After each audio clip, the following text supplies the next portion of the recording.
Faire des chaussures réparables, garantie 10 ans, ça c'est un vrai projet. Ça fait sens pour moi.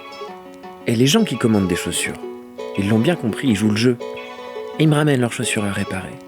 Et quand je vois une chaussure arriver qu'à 15 ans, il faut changer la semelle, je me dis que j'ai bien travaillé.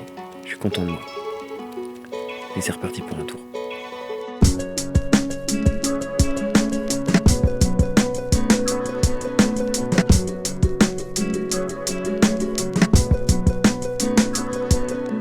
Pour créer une paire de chaussures, on aime commencer par dessiner sur la forme, ça nous donne un aperçu en 3 dimensions. On pose les lignes sur la forme, et puis on va aller les chercher pour pouvoir les passer en 2 dimensions, les poser à plat. On va retravailler ces lignes pour faire ce qu'on appelle un plan. Et c'est de ce plan-là d'où sortiront les pièces. Et une fois que les pièces sont coupées, on va les parer. Et le parage, c'est l'opération qui consiste à désépaissir le cuir par endroits. Enlever de la matière là où c'est nécessaire pour le confort du pied et l'esthétique du modèle.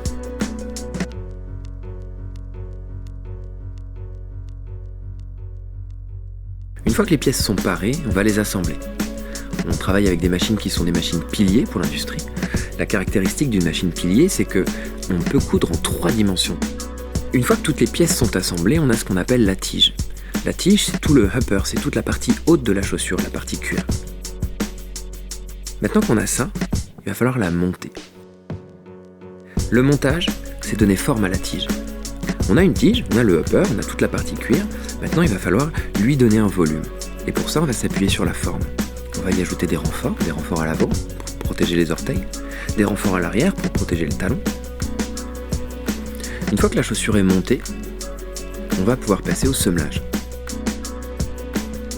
Le semelage, c'est l'opération qui consiste à assembler les semelles avec la chaussure, d'accord ? Donc on va parler ici de soudage. Quelquefois c'est cousu, quelquefois c'est simplement collé, mais peu importe. On va utiliser une colle qu'on va laisser sécher, qu'on va laisser poser.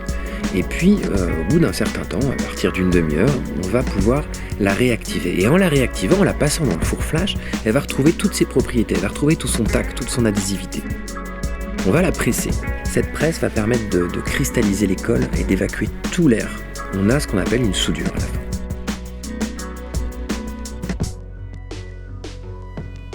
Une fois que les chaussures ont été montées, semmelées, bichonnées, que la qualité a été contrôlée, et zou, c'est parti.